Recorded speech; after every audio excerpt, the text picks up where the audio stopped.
Hey going RPG fans, my friend Forestlock and I recently did a trade and he was very gracious enough to send me 2 games for my Falcom collection, and I got to thank him so much for doing that. Forestlock's one of the people that understands my passion for collecting Falcom games, and he's always on the lookout in his neck of the woods for anything Falcom related for me, so that's really cool of him to do that for me. So I will say this now, the 2 games he sent me are extremely cool. One of them I really wanted to play for a very long time, so let's not wait on ceremony. Here they are. The first one is a very cool piece. It's not one I necessarily was looking at the moment, but I've always had my eye on it. And this is purely for collection purposes until I get myself a Japanese PlayStation 1 or PlayStation 2 or PlayStation 3, but I think it would be better to get a PlayStation 2 so I could play PlayStation 1 games. Anyway, the game he got me is a very cool version of 2 existing Falcom games from way back in the day. And as you like to know, Falcom, or anyone that works with Falcom, likes to make compilation packs of their older games. And this is one of them. This is the PlayStation 1 version of Legend of Heroes 1 and 2. Very nice indeed. I believe this was the last version ever made. It was actually created by GMF, this version, and the original versions of course were made by Falcom on the PC-88. Very cool. This is just for collection purposes to begin with. Hopefully in the future when I get a Japanese PS1 I'll be able to play this and give this a try. Very, very cool. And he found this at the local convention of his, so it's very cool to see this out in the wild, because usually I see this on eBay, but it's very cool he found this out in the wild, and it will look very nice on the shelf next by other Falcom games. Next up, this is a Falcom game that I've wanted to play for a very long time.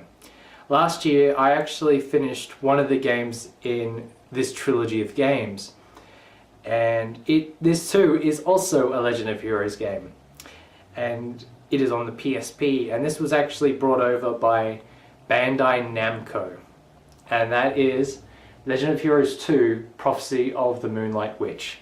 Now, you may have already heard me talk about this, but the Gagav trilogy of Legend of Heroes is Legend of Heroes 3, 4 and 5.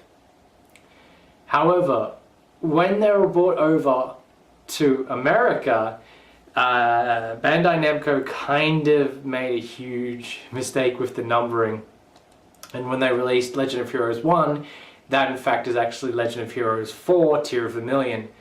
Legend of Heroes 2, Prophecy of the Moonlight Witch, is actually Legend of Heroes 3.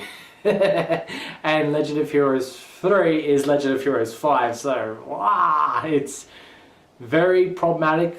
Back to the old days of Square numbering the Final Fantasy games the way they did. So if anyone's interested in playing the Gagav trilogy, which is 1, 2 and 3, you're actually playing 4, 3, 5. So it is very confusing.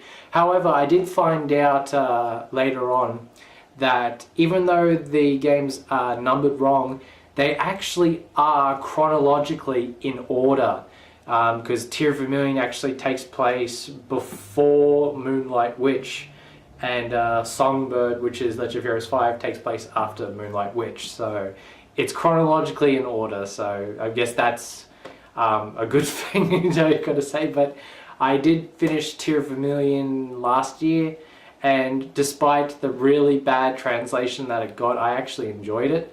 And I've heard from many other Falcom fans that this is one of the best Legend of Heroes games outside the Trails in the Sky series. So I'm really looking forward to finally sitting down and playing this.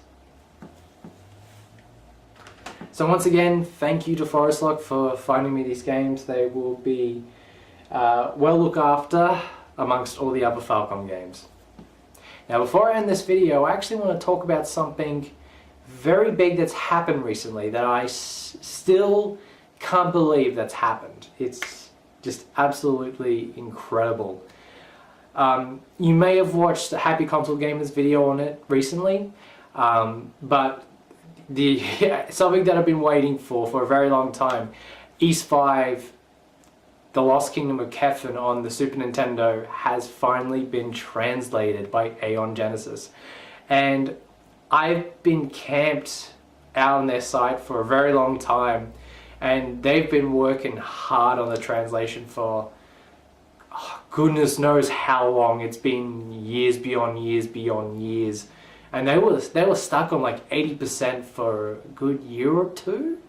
And it's really good that they just came out of nowhere, literally days after release of the Celceta, and just released the version 1 patch, which is just absolutely astounding. I've got to thank everyone who worked on the Ys 5 patch.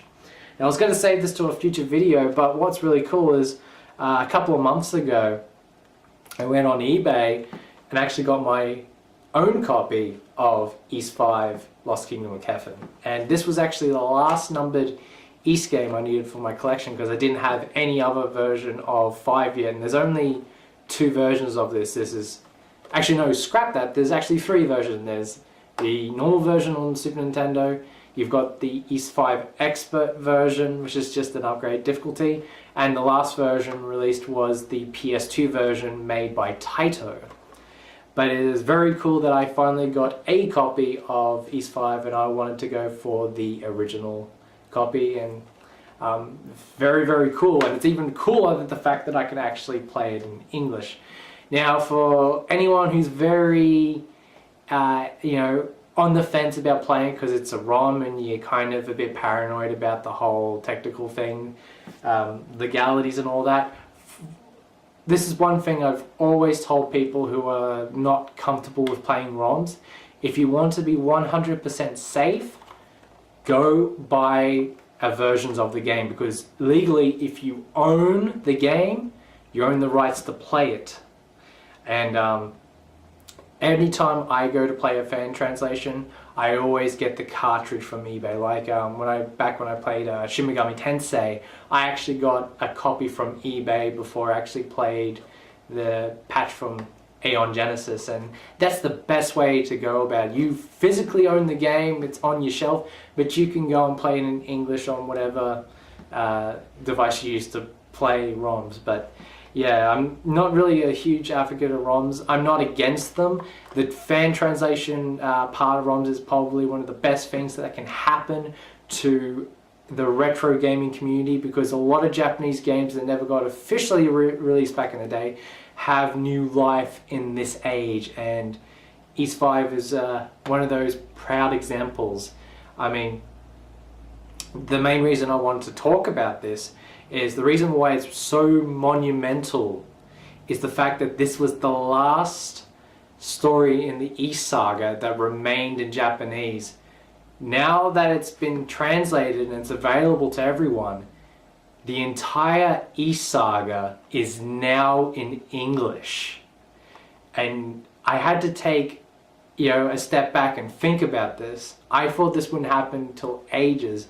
But now, near the end of 2013, everyone on planet Earth can play the entire Ys saga in English, whether you play the games from Xseed or you get the different fan translations that are available for multiple games.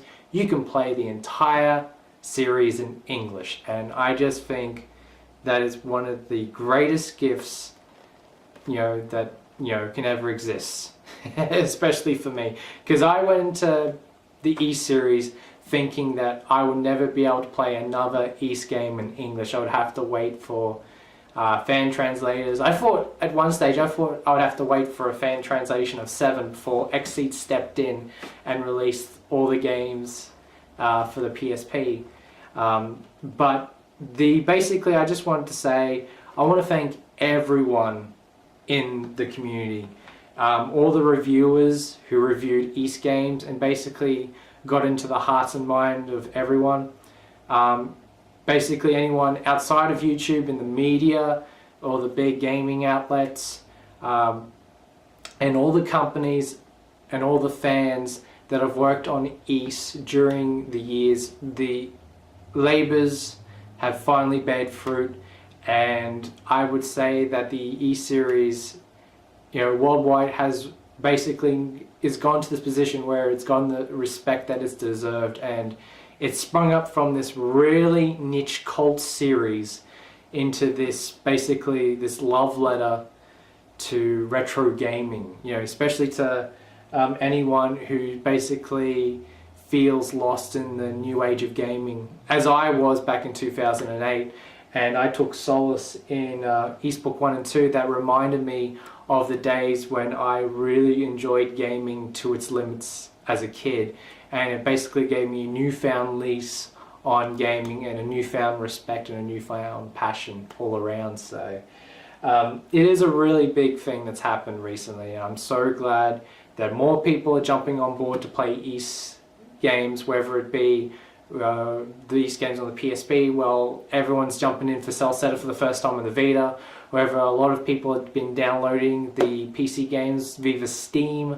It's just so wonderful to hear so many different people come into the Ys series and walk away saying that was an amazing game. And I haven't really encountered too many people that have had a bad experience with an Ys game, so that is truly marvelous. And the reason I'm really happy about this is this gives developers in the future more incentive to keep this series alive outside Japan, and I would love nothing more than to see the Ys series continue worldwide and everyone gets to experience the adventures of adult Kristen and the many other stories of his yet to be told. So that's it for this video. Once again, I would just like to thank my friend Forestlock for giving me this small bounty of Legend of Heroes games. They shall be well treasured amongst my other Falcom games.